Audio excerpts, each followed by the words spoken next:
A entrevistada de hoje, ela é destemida e arrojada. Desenvolve trabalhos voluntários aqui no estado do Tocantins desde 2003 e tem formação em biologia pela UEG, com aprimoramento em manejo de áreas protegidas pela Universidade do Colorado, nos Estados Unidos, e áreas protegidas e corredores biológicos, instrumentos para adaptação e mitigação das mudanças climáticas pela Costa Rica.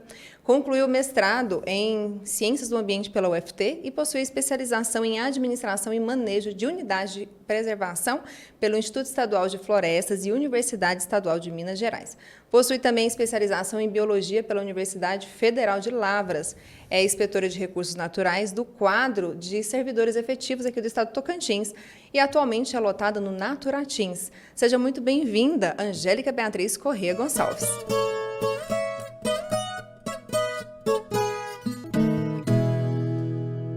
Bia, para as pessoas mais íntimas, me fala uma coisa. Quando que começa a sua luta, a sua história aqui no estado do Tocantins e isso se conecta, né, com a conservação e a preservação do meio ambiente aqui no estado?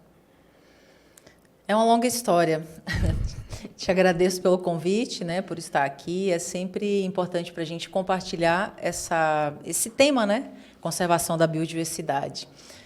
Que muitas vezes parece um tema tão distante da vida da gente e a gente vivencia e compartilha a biodiversidade a todo momento, né? Então, eu inicio o meu trabalho com biodiversidade aqui no Tocantins no ano de 2000, quando, depois de me formar em biologia no estado de Goiás, eu recebi um convite para trabalhar no Tocantins e eu não pensei duas vezes. A minha mãe já estava aqui no Tocantins, eu já visitava os ambientes naturais, né? Eu vinha por causa dela, mas acabei conhecendo muitos locais que me entusiasmavam no Tocantins. E eu cheguei com essa perspectiva de trabalhar com biodiversidade, mais especificamente trabalhar com o Parque Estadual do Cantão, que foi onde eu comecei, de fato, né, minha vida profissional com áreas protegidas, né, com unidade de conservação. E estou ligada com esse assunto desde sempre, né? Já vão aí 24 anos desde que eu cheguei no Tocantins trabalhando com esse assunto. Me fala uma coisa, então. Você citou, né, a sua mãe já morava aqui no estado do Tocantins, você veio para cá, as belezas do Tocantins te encantaram, além de outros aspectos também, a sua formação é em biologia e quem foram ou quem são os seus pais e qual a contribuição que eles tiveram para você ser a Bia que você é hoje? História longa, né? Se eu falar de família, é uma história que começa, assim, tem muitas raízes, né? A minha família é do interior de Minas Gerais, mais especificamente do Vale do Rio São Francisco. Então, eu sou beiradeira, né?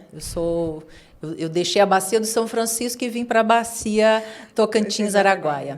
Então, assim, a minha mãe, depois, uma mulher inspiradora, guerreira, depois de encerrada a carreira profissional dela, já aposentada, ela inventou essa moda de mudar para o Tocantins.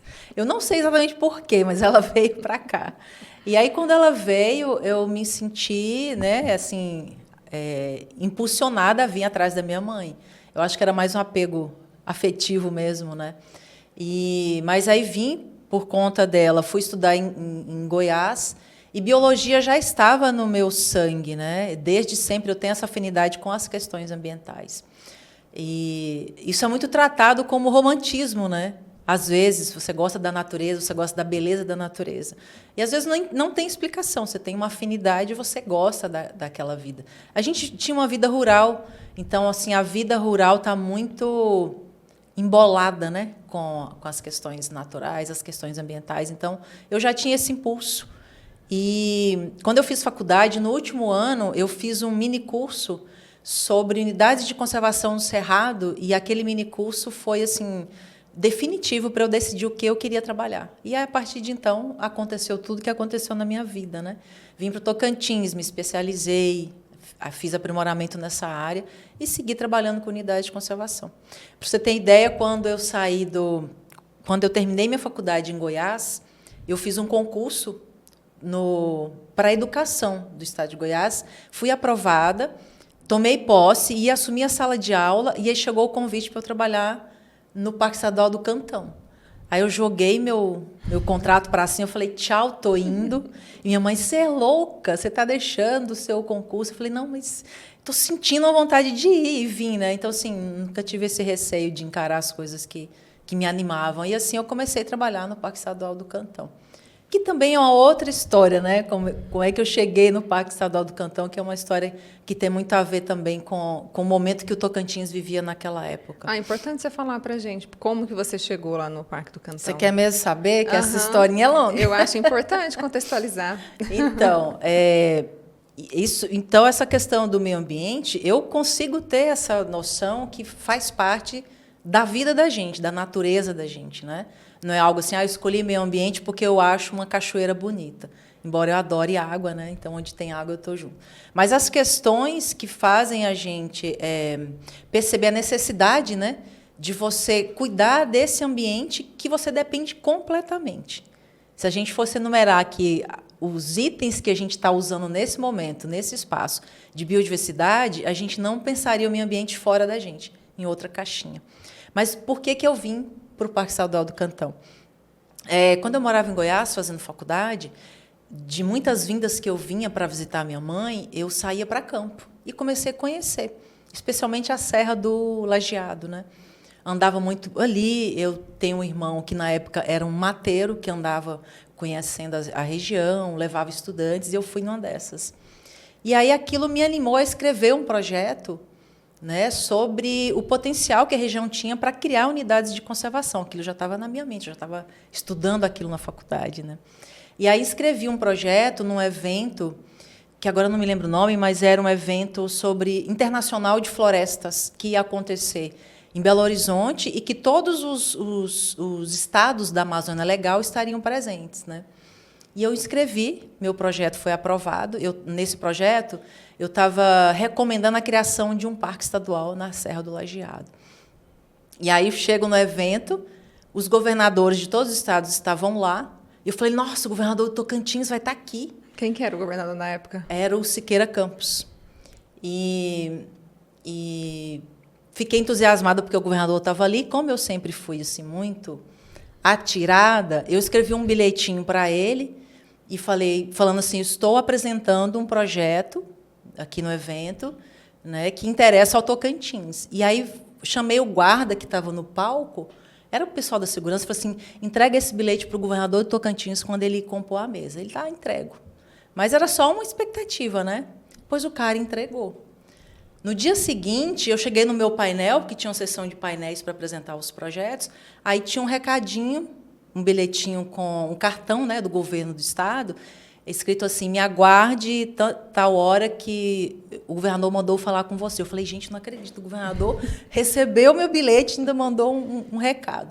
Aí era o diretor de meio ambiente da época, o Isaac Braz, que tinha recebido o bilhete do governador, e o governador mandou ele me procurar. E aí ele foi lá ver meu painel. Eu fiquei muito feliz, né?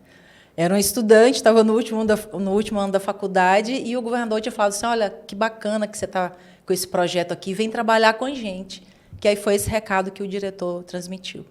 E aí a gente conversou e tudo. Ele falou assim, você não quer vir trabalhar no Tocantins? Eu falei, quando eu me formar, eu venho, né? Ele guardou meu contato.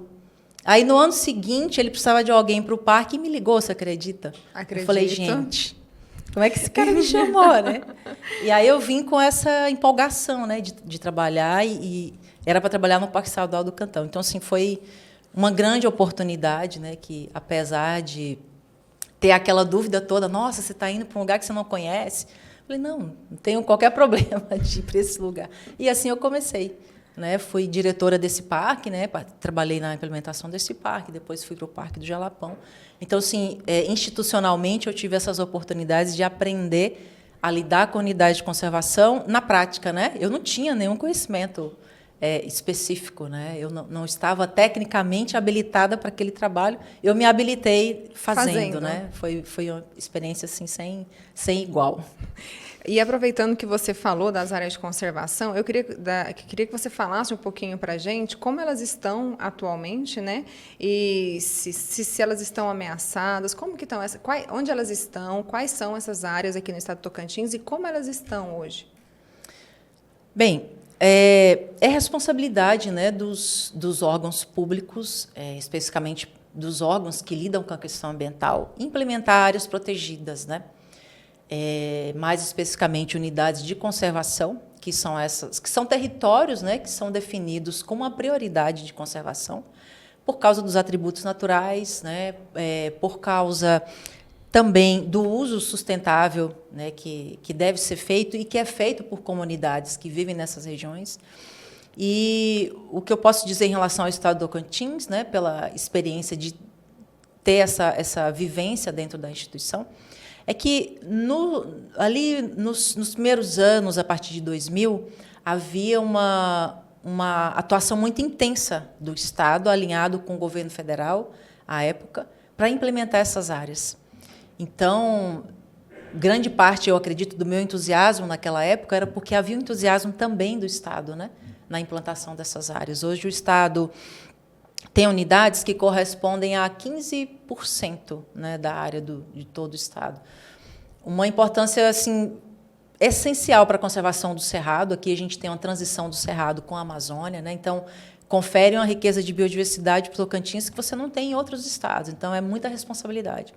O que eu posso dizer hoje é que assim, aquela empolgação ela não existe mais, né? Infelizmente, mudanças de rumo, de governos, e é claro, isso é natural, né? Você tem governos e governos, né? Interesses e interesses, e o meio ambiente, de modo geral, não é mérito do Tocantins, não é essa prioridade, né? Então, você prioriza outros temas e meio ambiente acaba sendo tratado como algo em paralelo, quando, na verdade, deveria ser uma prioridade, né?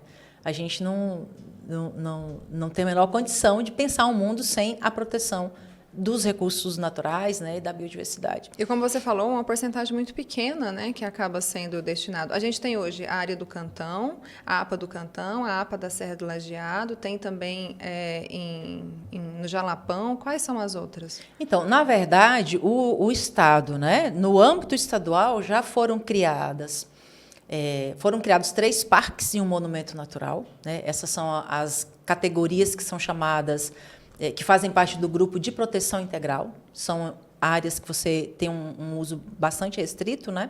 E tem um outro grupo que tem categorias chamadas de uso sustentável, que você tem uma liberdade maior para usar os recursos. É claro, né, que com ordenamento. Então, elas são 9 unidades de uso sustentável. Então, o Estado já criou 13 unidades e ele tem mais 4 unidades previstas para criação, mas esse processo está empacado, né? E mais uma vez também por causa de... depende do interesse político, né, para você criar essas áreas. Essas áreas elas estão atreladas não somente à conservação, mas também ao uso sustentável. Você, a partir dessas unidades, você consegue criar condições para o desenvolvimento econômico local, por exemplo, para o fortalecimento do turismo, do ecoturismo.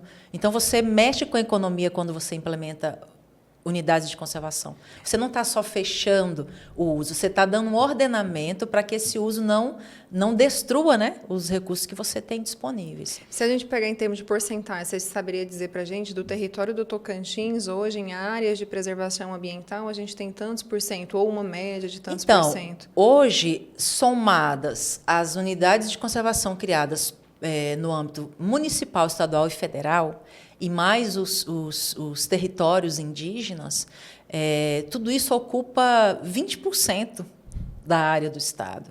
E assim, o Estado do Tocantins hoje ele tem um zoneamento ecológico econômico que deixa muito claro quais são as áreas para o desenvolvimento econômico e as áreas prioritárias para a conservação.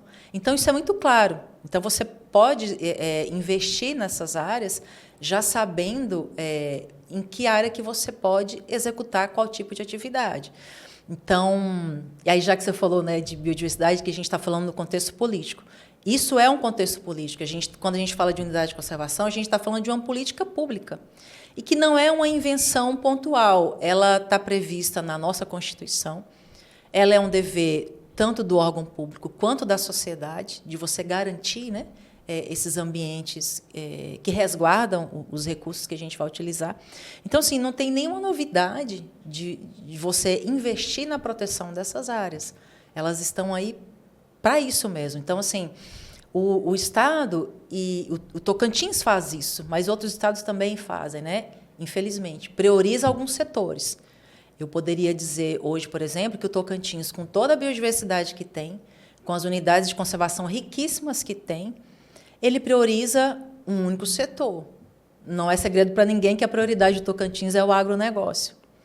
E é claro que assim, eu não estou falando mal do agronegócio. Eu estou dizendo que alguns setores têm mais prioridade do que, por exemplo, a biodiversidade. Eu me lembro no ano passado, numa entrevista, né, para uma TV, a gente estava no evento de biodiversidade e o repórter trouxe o agronegócio para o assunto. Eu falei, poxa, até no nosso seminário de biodiversidade você quer falar de agronegócio? E eu comentei com ele, eu gostaria que o Tocantins desse a mesma importância para a biodiversidade que dá para o agronegócio. A gente acabou de sair da Agrotins. E só são 20%, né, Bia, de todo o território? São. Então, assim,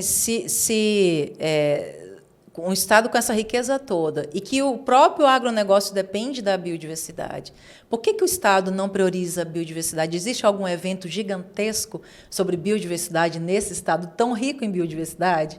Então, isso Tá dado o recado. Não, isso é um lamento mesmo que eu faço, né, em todas as situações possíveis, porque, assim, eu acho um grande desperdício o Estado não ter essa atenção. E a gente fala de agronegócio, mas a gente também tem agricultura familiar, que é um grande potencial nesse Estado, inclusive nas unidades de conservação de uso sustentável.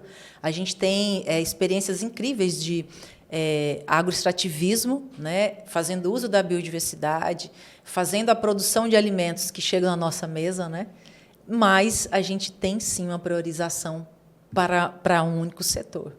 E aproveitando essa sua fala, como que faz então, Bia? Como é que a gente vai conciliar o fato da população estar aumentando muito, não só aqui no Brasil, como em outros países também? A gente alimenta, né, o agronegócio alimenta o Brasil e também alimenta outros países.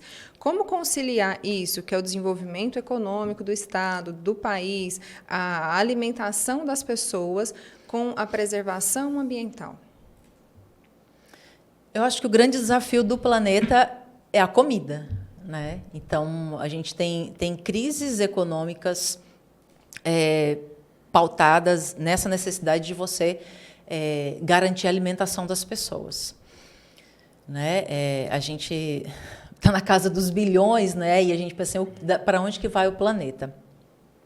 A gente tem muitas confabulações biológicas sobre isso, né? Mas você trazendo para o campo humanitário, eu acho que o que é mais grave é a forma como a economia conduz os interesses de poucos. Então, quando você está produzindo, você está colocando esforço econômico de produção de alimento para atender um pequeno grupo, então a gente sempre vai ter esse desequilíbrio para o planeta todo. E, localmente, a gente consegue, por exemplo, perceber que a desigualdade, né, do acesso aos recursos também pode prejudicar as questões ambientais. Então, quando eu estou falando do agronegócio, né, e assim, parece uma insistência, mas isso é uma constatação da gente que trabalha em campo. A gente tem privilégios em relação ao grupo que tem acesso a benefícios e, por exemplo, quem está produzindo grãos para vender para o exterior, esses grãos não são alimento para as pessoas que precisam de alimento. Então, eu sacrifico, às vezes, áreas com desmatamento, com impactos por agrotóxico, eu contamino águas e rios para atender um pequeno grupo, para o interesse de um pequeno grupo, né?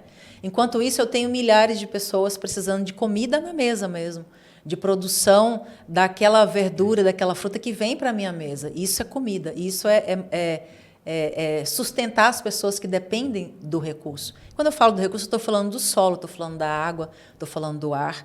E a gente tem esse cenário. Infelizmente, o Tocantins ele replica essa experiência ruim, né, desse ambiente, desse cenário de você pensar muito no ganho de alguns. Então, assim, eu estou falando mais de ganância. Eu estou falando de ganância, de desigualdade.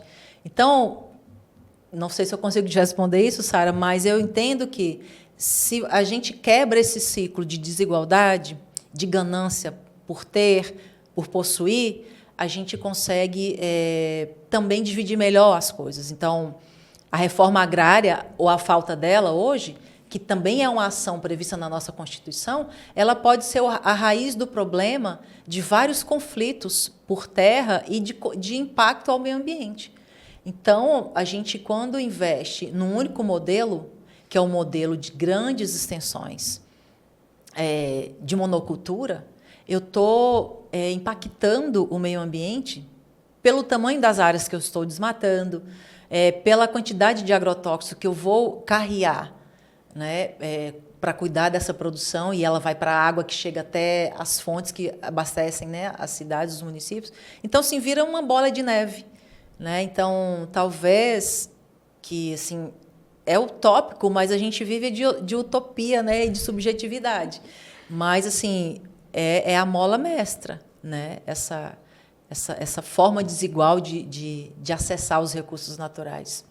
Sim, e aí quando você fala, igual eu quando fiz o convite para você, eu falei assim, olha, vai ser um desafio para você e para mim, porque a gente vai estar, né, publicando conteúdo no site Tocantins Rural, onde eu já entrevistei aqui várias pessoas voltadas para o agronegócio e que defendem o agronegócio, mas tem uma questão que eu acho muito importante que eu ouvi essa semana, que o principal é o respeito que você tem pelas pessoas que produzem, que o pessoal que produz tem por você que defende o meio ambiente, porque eu acredito que tem que existir os dois lados. Tem que existir quem produz, mas eu concordo com você que a ganância é o que destrói, e tem que existir aquelas pessoas que lutam, assim como você, né, durante toda a sua vida, pela preservação e pelas unidades de conservação. E, voltando com relação, quando você fala, né, da produção de soja aqui no estado do Tocantins, eu só queria que você me explicasse, porque quando eu ouvi uma pessoa na semana passada, ele me disse o seguinte: a soja, ela não é só para ser exportada, ela é também para a gente consumir no mercado interno, para poder fazer ração, para que alimenta o gado, para que alimenta o suíno, a galinha, enfim, para que a gente consuma aqui no país. Então, ele falou, né, que está presente no nosso dia a dia e por isso que dá a importância da produção, assim como também para a exportação. Mas eu concordo plenamente com você que aonde destrói é onde entra a ganância de pensar apenas em se beneficiar, em ser o todo, né? E aí, entrando nesse aspecto, eu converso com você sobre a importância da preservação do cerrado, porque se fala muito da importância da preservação do bioma da floresta amazônica, que lá no exterior a gente ouve muito, Amazônia, Amazônia, Brasil, Amazônia, e ninguém fala do cerrado. Por que vocês levantam a bandeira do cerrado e por que é importante preservar o cerrado, Bia? Muito importante falar sobre o cerrado, trazer o cerrado para a mesa. Assim como o meio ambiente, né, tem sido sempre relegado, o cerrado é esse patinho feio, né, entre aspas, em relação aos biomas, né? E, mais especificamente, nesse momento em que se intensifica a proteção em relação à Amazônia, o cerrado surge como o bioma que a gente pode seguir explorando, né? Então, assim, todos os biomas já tiveram a sua exploração. O que a gente tem defendido fortemente é que o cerrado passou a ser uma das maiores fronteiras agrícolas, né, para a expansão dessa agricultura, dessa produção em grande escala. E, obviamente, a gente tem experiências positivas de produtores de grãos que têm o cuidado com as questões ambientais, sim, isso é fato, né? Mas, assim, não é a maioria. E aqui no Tocantins, a gente tem algumas experiências pontuais que são exemplares. Até me pergunto por que esses exemplos também não são destacados. Eu não vejo eles nos centros, né, dos grandes eventos de agronegócio. Teria o nome para a gente destacar? Acho importante. Tem, eu posso destacar.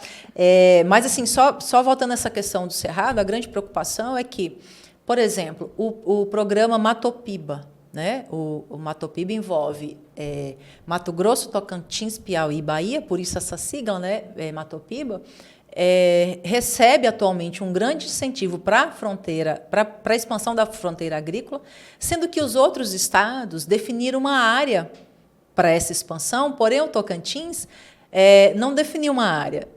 Todo o Tocantins está ele é passível, né, de ser explorado, né, por essa agricultura. Mas aí não entra as áreas de preservação, de conservação. Então, só sobra conservar das áreas que já estão criadas. Então, assim, eu posso expandir essa agricultura em todo o território, né? Então, assim, diferentemente dos outros estados que definiram a região, o Tocantins não. O Tocantins abriu mão para que toda a área do estado possa ser essa fronteira agrícola. Então, você imagina que todas as áreas onde não são unidades de conservação ou terras indígenas, que elas vão virar um campo de monocultura? Então, assim, isso para mim é a ganância. Então, assim, eu não precisaria, né? Estou falando em termos de estado mesmo, e talvez até dos demais estados e outros biomas, de fazer mais supressão vegetal para continuar produzindo soja.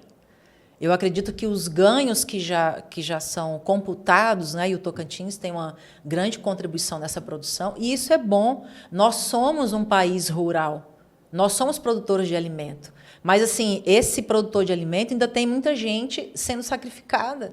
Então, você acha que a diversificação seria uma solução? A diversificação e a interrupção do desmatamento. A gente não precisa de desmatar mais. Vou te dar um exemplo bastante pontual. Na região oeste do Tocantins, basicamente na região que é abrangida pela APA, Ilha do Bananal Cantão, a gente tem uma infinidade ali de assentamentos rurais, produtores da agricultura familiar. Você pode pegar os números, você não vai encontrar um grande apoio a esses pequenos agricultores, mas você vai encontrar todas as facilidades para os grandes produtores de grãos. É porque a gente não quer grão? Não, eu adoro ver uma plantação de milho, né? Eu sou mineira, eu gosto de comer milho, né? Eu vivo em Goiás. Mas, assim, será que a expansão desse cultivo ele precisa avançar sobre os pequenos agricultores? Ele precisa avançar sem respeitar as bacias hidrográficas que estão pelo caminho? Ele está levando em conta se está contaminando o Rio do Coco, o Rio Araguaia, a região do Caiapó, onde o pessoal vive da pesca? Então, isso é verdade. A gente não pode ter assim, o cinismo de dizer que isso não está acontecendo. Isso está acontecendo. Isso é um fato no Tocantins, né? Então, assim, a gente vê uma pressão muito grande sobre, por exemplo, o conselho gestor dessa APA. Esse conselho, que é um espaço de participação social, ele é muito pressionado, e a participação social acaba sendo assim, os grandes engolindo os pequenos para trazer uma permissão de acordo com seus interesses. Então, eu voto de novo na ganância. Não é que você não possa produzir, e não é que não seja bom você ter esses produtos, só que tem que ter uma igualdade. Dá uma olhadinha, por exemplo, de qual é a situação do órgão de extensão rural do Estado. Ele não tem nem sede própria. Ele tem um prédio que está há anos sem ser construído e com a equipe que trabalha num prédio improvisado.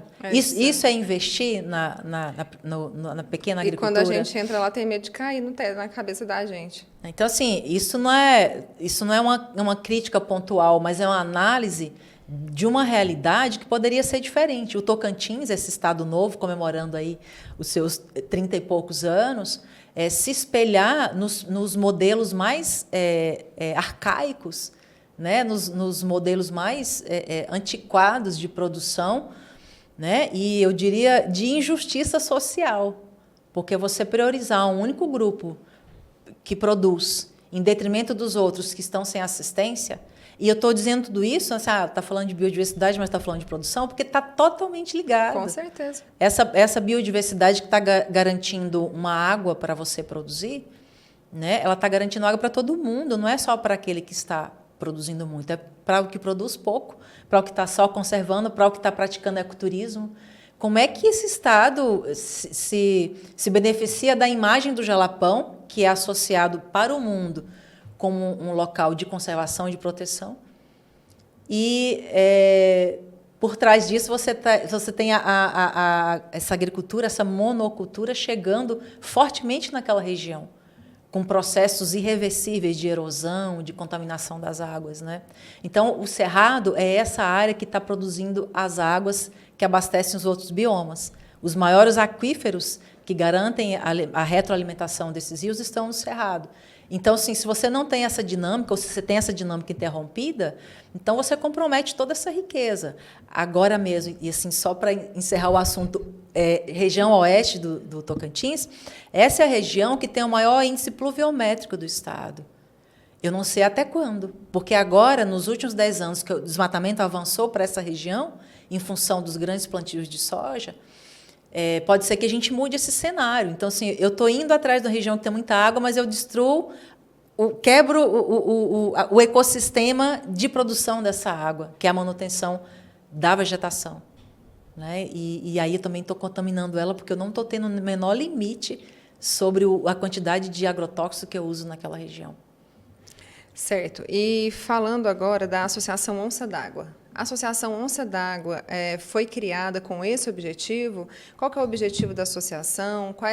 Qual o trabalho de vocês frente à associação? A Onça d'Água é um trabalho de realização pessoal minha e de um grupo, né, de 22 amigos. A gente muito entusiasmado com o Tocantins desde que a gente chegou aqui, né? A época era um grupo 20 anos mais jovem. Então, a gente tinha essa expectativa. Nossa, tem muita coisa para fazer nesse estado. E cada um, no seu trabalho, sentia esse chamado voluntário de fazer algo a mais. Eu sou voluntária há muito tempo. Eu sempre me meti em ser voluntária desde que eu era estudante. Na sua descrição aqui eu coloquei que só no Tocantins é desde 2003. Sim. Então, assim, me entusiasma. Eu acho que tem uma vontade de fazer que ultrapassa o quadrado do meu trabalho, né? Então, assim, paralelo ao meu trabalho remunerado, eu tenho um trabalho de voluntariado e, ultimamente, mais dedicado à Onça d'Água, que era essa expectativa mesmo, né? O que a gente pode fazer mais pelo meio ambiente do Tocantins. Então, assim, já se vão mais de 20 anos, né?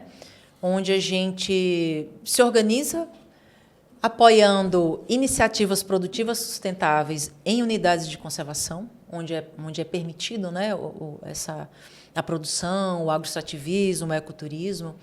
Então, é uma experiência assim, que é muito marcante para nós, porque dentro desse contexto da sociedade civil, a gente se livra de uma série de limitações de burocracias que a gente encontra, por exemplo, dentro do setor público, né?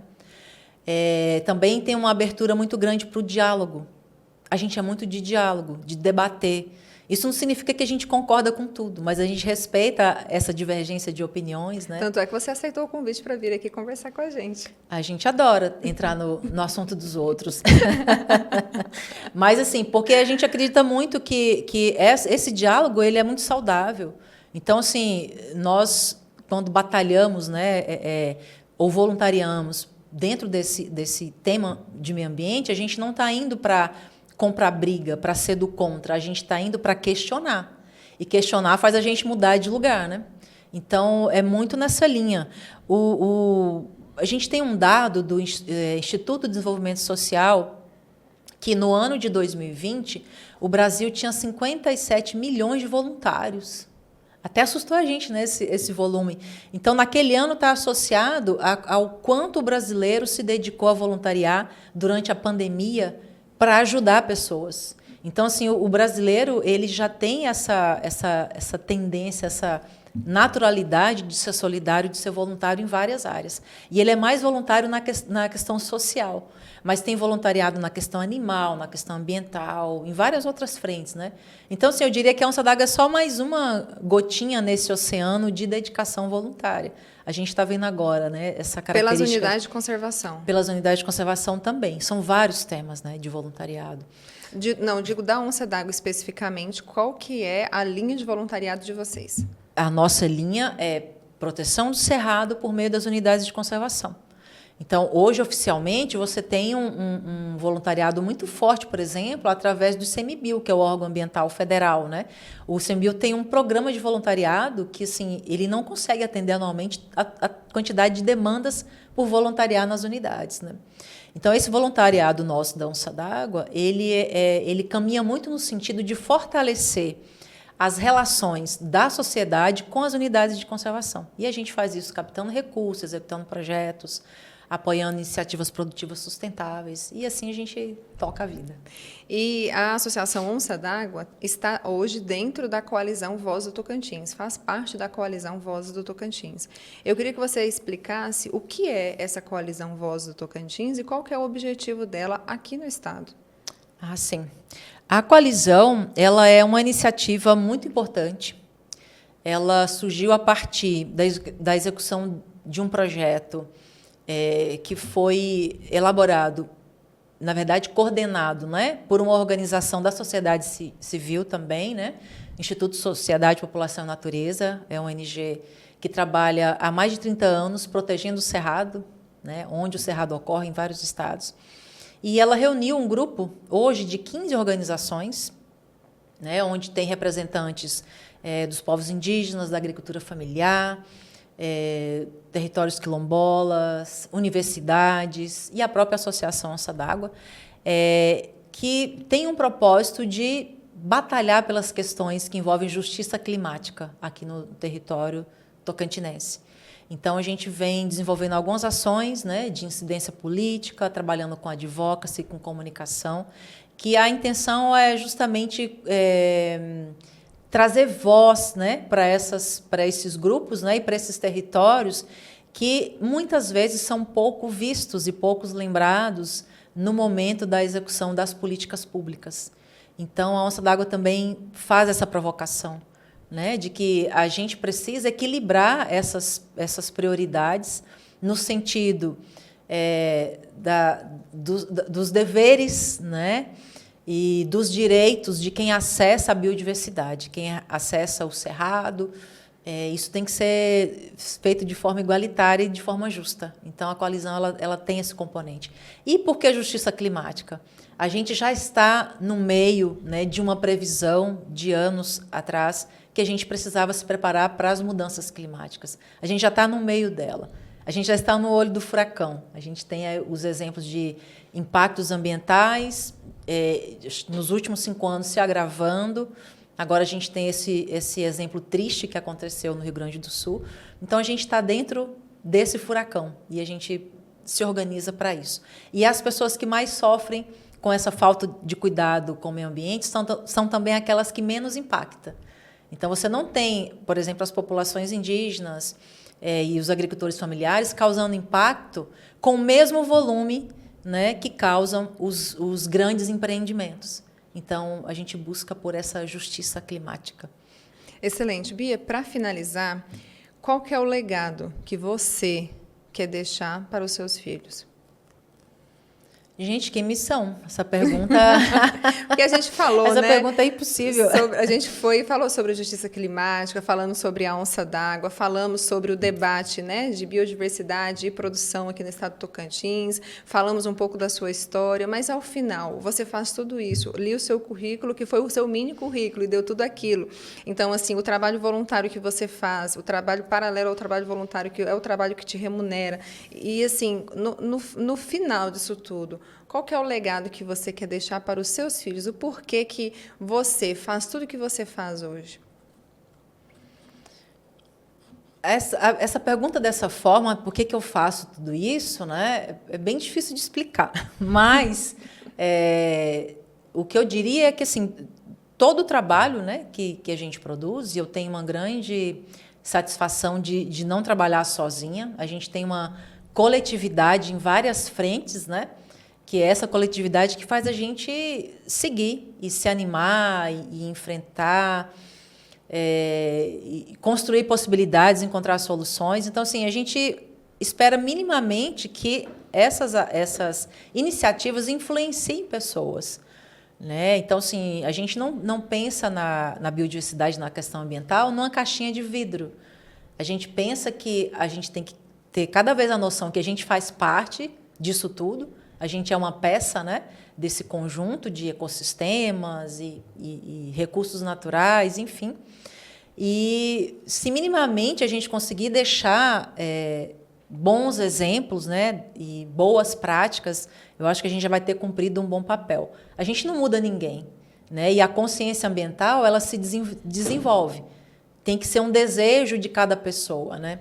Então, assim, o que eu poderia dizer dos meus filhos? Eles vivenciam essa rotina, né? Da mãe e do pai. Então, a gente tem uma família muito rural, muito próximo dessa realidade. Então, à medida que eles participam dessa nossa rotina, a gente acredita que qualquer área que eles seguirem na vida pessoal, profissional, que eles tenham essa noção, né? Que é o que a gente busca, esse respeito, essa integração, essa consciência de que a gente não está sozinho e que a gente também não é o centro do universo. Excelente. Bea, muito obrigada pela sua participação e parabéns pelo trabalho que você e toda a sua equipe de voluntariado desenvolve aqui no estado do Tocantins. Muito obrigada. Estamos aqui às ordens para falar com o meio rural. Também.